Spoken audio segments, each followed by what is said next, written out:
Y'all do know a man is supposed to work for you, right? He is supposed to earn you. A lot of y'all have conditioned yourself or been conditioned to live in a poverty mindset. So you're out here trying to be nice to guys, trying to prove yourself, trying to audition for them. It's supposed to be the other way around. He is supposed to be proving himself to you, and you're supposed to be sitting back watching, observing, watching his behavior, watching how he treats you, testing his consistency, not testing him per se, but watching to make sure that he's the man he's telling you he is. Men run their mouths all day long. They'll say all this different stuff. What does he do? Does his actions match with his words? If you're out here in audition mode, trying to babysit men, well, you'll do two things. You audition for men, so you show up and you're frantic and you're trying to prove to him that you're the best option and that you're the best and trying to force him into liking you.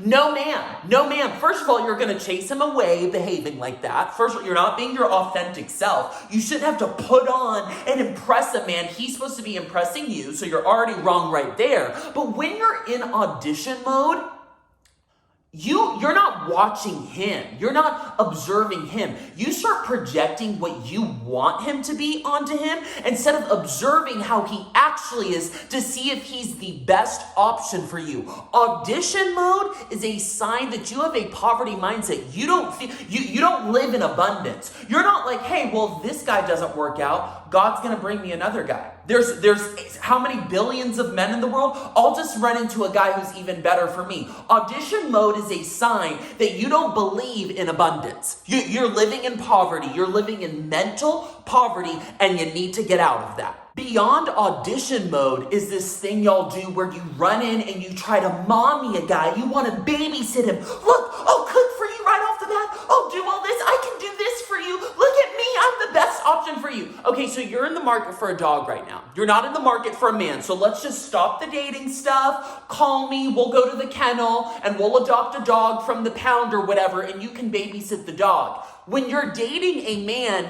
you're supposed to be the princess. I've already had this conversation with you. I'm not going to have it a million times. You are the queen. He needs to be stepping up for you. And here's the thing. I never encourage you to be like downright mean. A lot of the times I'm like, hey, stop being so like nice. And what I mean by that is stop right off the bat trying to do everything for him and stepping into wife mode. When you step into wife mode right off the bat, he starts to just dump things on you. He doesn't see you as a queen. He sees you more in the servant category. He needs to earn wife mode out of you. He needs to earn all those privileges of you cooking, doing cute things for him right off the bat. You should be like, wait, who the hell is this strange random man? And he needs to be in the process of showing you who the hell he is. I say this all the time. I've talked about this on my other platforms. For centuries, men begged a woman's family for her hand in marriage. He begged her father to even have access to her.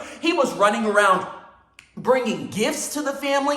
He was showing how many resources he had. Hey, I have 700 cows. I have a house. I have this much land, because he knew he was competing with other men to get her hand in marriage. It wasn't just like women were out here seeing one man at a time. For all of human history, men were competing with each other for women. They were trying to prove that they were the best option to provide and protect for her to her family before he even got access to her. You understand that, right? And now y'all are showing up to first dates with men and trying to show them, hey, choose me, pick me. Sister girl, you're so off. You're the prize. When you do that, you're showing him he's the prize. When you're in audition mode versus observation mode, you're telling him he's the prize. So I get frustrated when men say they're the prize, because they're not. But when you behave like that, you're telling him, yeah, you are the prize. There's also this disgustingly false idea that right when you meet a guy, so if I meet a guy on Tuesday and he asks me for my number and I really like him, he's hot, he seems like he's a good option. So like Tuesday guy seems really great. Okay, so he asked for my number and asked to go on a date. And we're gonna go out on Saturday. And then on Thursday, I meet another guy who's equally as good. And I don't know either of these guys. I'm going to go into the process of getting to know them. But y'all do this thing where if you meet Thursday guy and he's equally as good as Tuesday guy, you'll go, well, I can only get to know one guy at a time. And the Tuesday guy asked for my number and he seems really good. So I'm going to give him a shot. Y'all act like you're taken when you're nothing.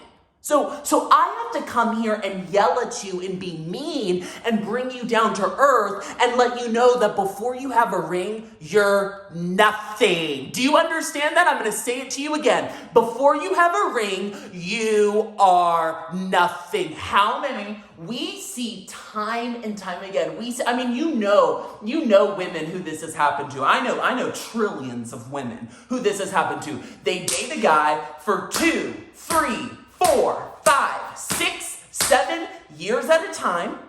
They love this guy. He says he loves her. I love you. They seem like a good match. There's no ring. She's waiting for the ring. Then she starts pressuring the guy for the ring. He's like, I'm not ready. I'm just trying to get to this part of my career. I want to buy a house first. He comes up with all these excuses in the book. 7 years, 6 years, however long it is, breaks up with her. And he's married to another woman within the year. He's married to another woman within the year. He breaks up with that woman he was in a relationship for 4, 5, 6 years. And y'all are out here.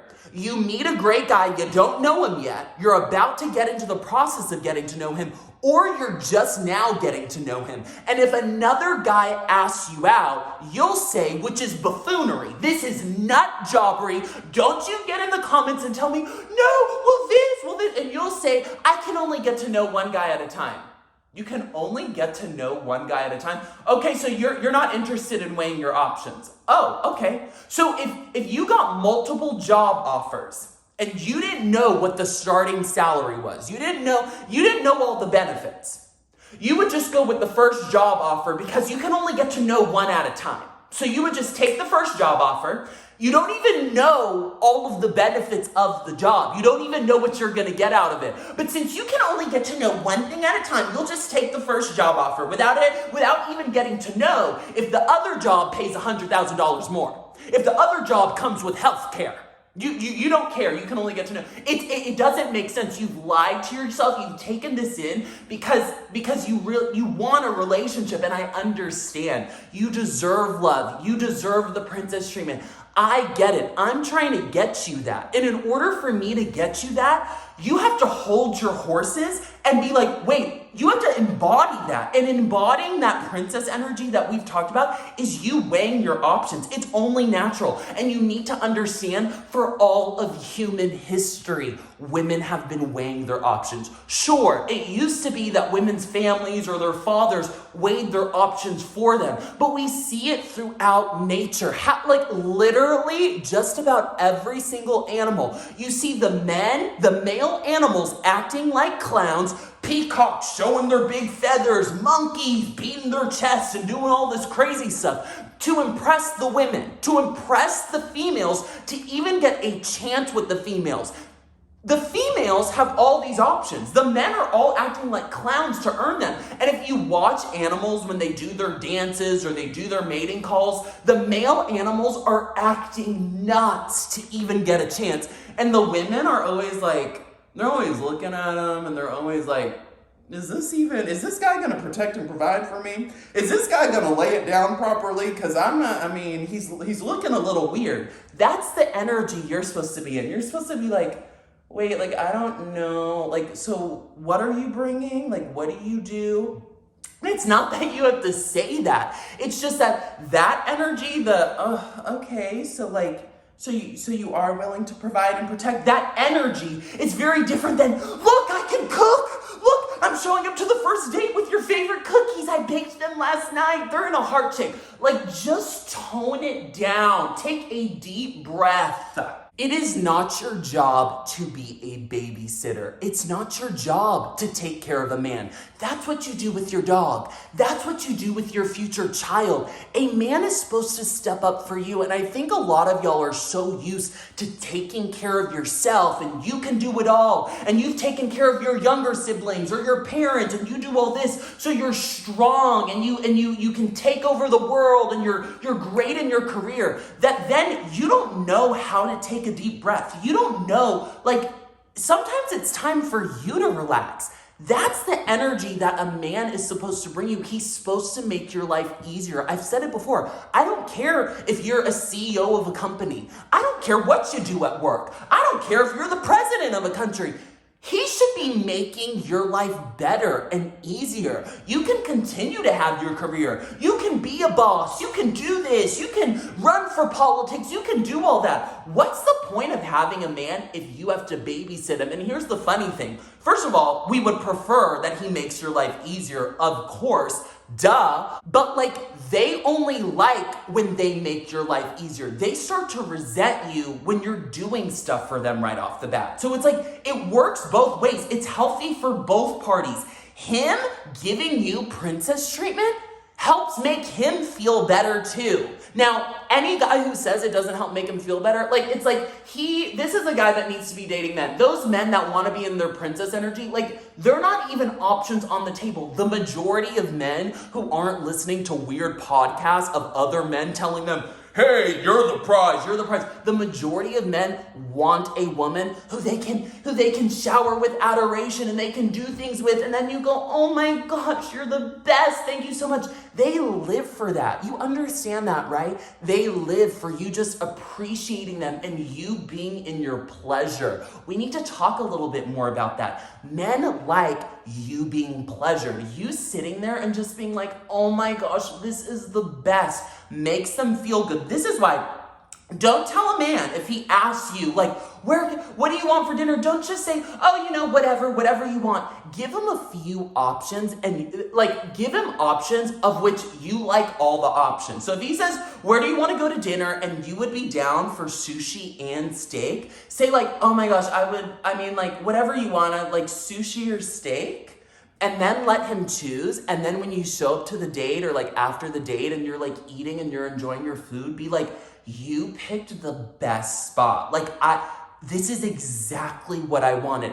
He will feel so lit up. He'll feel so manly, he made the right choice. And he feels like he provided for you and he's nourishing you. They like that. Just be pleasured. Just thank him. They live for that. So them giving you that sort of princess treatment makes them feel better. So not only is it good for you, it is good for them. You're not a babysitter. You're not a servant. You're not the help. You're a queen. And it is his job to make you feel like one.